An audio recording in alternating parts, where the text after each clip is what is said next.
Meus irmãos e minhas irmãs, paz e bem.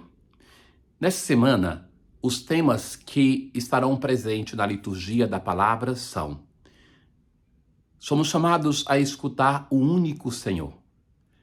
É Ele que nos fala, é Ele que nos conduz no caminho da nossa quaresma. Também ouviremos o tema da salvação que vem pela fé, já introduzido na leitura do domingo, que é pela fé em Jesus Cristo que nós somos salvos. Não é por mérito nosso, mas é por pura graça.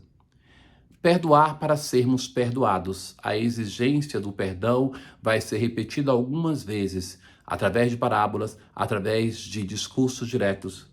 E o tema da interioridade do culto, que não basta um culto externo, não basta somente parecer que somos pessoas de fé, que somos cristãos, mas da nossa interioridade, do nosso coração, deve nascer tudo aquilo que fazemos, tudo aquilo que nós temos, que nós somos. Escutemos. Na antífona de entrada de hoje, minha alma anseia até desfalecer pelos átrios do Senhor. Meu coração e minha carne exultam pelo Deus vivo. Nós hoje temos um episódio, uma narração longa do ciclo de Eliseu, muito interessante, que é o momento que Deus, através do profeta, vai manifestar a sua misericórdia para com um estrangeiro. Já é o tema da universalidade da salvação que vai aparecendo no Antigo Testamento e que vai eclodir definitivamente no Novo Testamento. O próprio Jesus vai citar este episódio no Evangelho de hoje.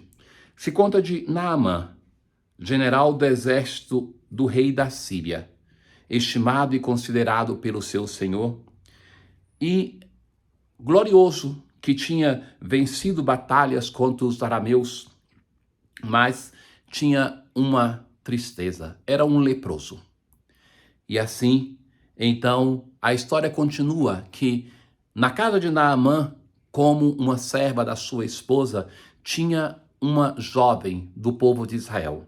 E ela vai dizer: ah, se meu senhor se apresentasse ao profeta que reside na Samaria, sem dúvida ele o livraria da lepra de que padece.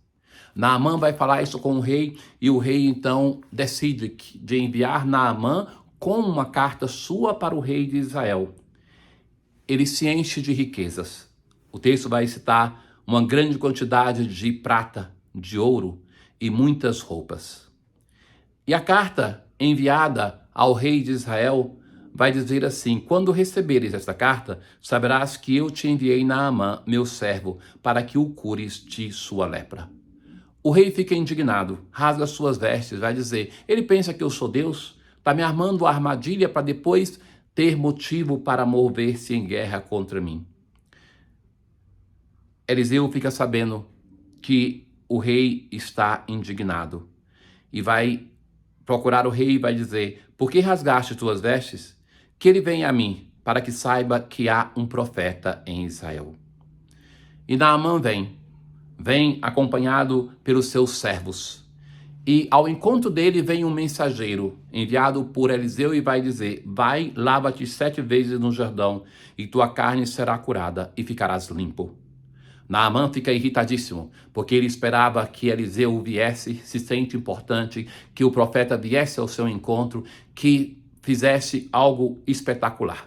Ele vai dizer: eu pensava que ele sairia, invocaria o nome de Deus, tocaria em mim e me curaria. Ele esperava gestos. E então os servos vão insistir: mas Senhor, se ele pedisse coisa difícil você faria, e não vai fazer uma coisa tão fácil? Veja que este grande milagre vai acontecer por intercessão daqueles que são insignificantes aos olhos do mundo. Uma serva da esposa de Naamã que indica, um mensageiro vem em nome de Eliseu, e os servos de Naamã que insistem para ele fazer. E ele vai e mergulha 7 vezes no Rio Jordão, e a sua carne se torna como carne de uma criancinha. Volta ao profeta e diz: agora estou convencido de que não há outro Deus em toda a terra, senão o que há em Israel. O grande general do exército sírio se torna como uma criancinha. Chega para procurar o rei e é atendido pelo mensageiro do profeta. E por força da palavra, Eliseu vai provocar não somente a cura da lepra, mas a fé nesse estrangeiro. Nós rezamos com o Salmo 41. Assim como a corça suspira pelas águas correntes, suspira igualmente minha alma por vós, ó meu Deus. Era a sede de Deus que estava em Naamã, e ele encontra-se com Deus. Minha alma tem sede de Deus. Quando terei a alegria de ver a face de Deus? Enviai vossa luz, vossa verdade, que me levem ao vosso monte santo. Então irei aos altares do Senhor, Deus da minha alegria. Na aclamação ao Evangelho de hoje, no Senhor põe a minha esperança, espera em sua palavra, pois no Senhor se encontra toda graça e copiosa redenção. Jesus está na sinagoga de Nazaré. Ele tinha apenas lido a passagem do profeta Isaías e dito: hoje se cumpriu esta escritura que acabastes de ouvir. E então as pessoas não ficam satisfeitas, começam a cobrar sinais que ele fizesse como em Cafarnaum. E a resposta de Jesus nós encontramos no Evangelho de hoje. Em verdade vos digo que nenhum profeta é bem recebido em sua pátria.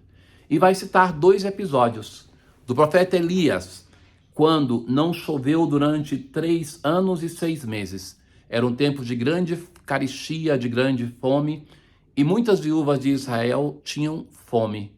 Mas é a uma viúva de Sarepta, na Sidônia, adoradora de Baal, que Elias é enviado. Cita o episódio da leitura de hoje. No tempo do profeta Eliseu, havia muitos leprosos em Israel, mas é a Naamã, o sírio, que Eliseu é enviado e o cura. Ora, ele cita 2 episódios com 2 grandes profetas, Elias e Eliseu, que não fizeram o bem ao povo de Israel nesse momento, às viúvas de Israel ou aos leprosos de Israel, mas foram a estrangeiros que eles foram enviados para fazer milagre, para operar o bem. Esse tema é importante para explicar aquilo que Jesus está dizendo. Em verdade, vos digo que nenhum profeta é bem recebido em sua pátria. Muitas vezes, na vida dos profetas e sobretudo na história de Jesus, ele vai se encontrar com pessoas que não pertencem ao povo de Israel e que Jesus vai até dizer, na verdade, nem em Israel eu encontrei tanta fé assim. Cada vez mais, o evangelho vai se abrir na pessoa de Jesus para todos os povos da terra. E se nós somos a Igreja Católica de hoje, que é uma igreja sem uma identidade com uma nação, mas que está presente em todos os povos, é porque o nosso mestre nos deixou um exemplo a seguir. Já não nos basta, meus irmãos, uma união por consanguinidade ou por nacionalidade. Todos nós somos discípulos do mesmo Senhor. Todos nós somos irmãos e nós não somos detentores da graça de Deus, mas o Espírito de Deus age e sopra como quer, na nação que quer, do modo que quer. Levantaram-se e o expulsaram da cidade. Ficam indignados com Jesus. Levaram-no até um alto monte sobre o qual a cidade estava construída, com a intenção de lançá-lo no precipício. Quando se visita Nazaré, se vai nesse local, porque é um precipício e logo depois é um grande vale. Se acredita que naquele lugar, pela sua conformação geográfica única, que ali aconteceu esse episódio.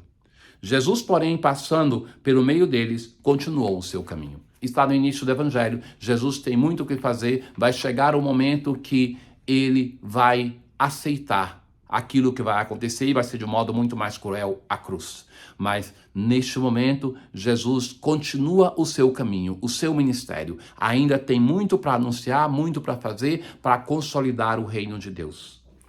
Hoje, na oração da coleta, nós assim rezamos.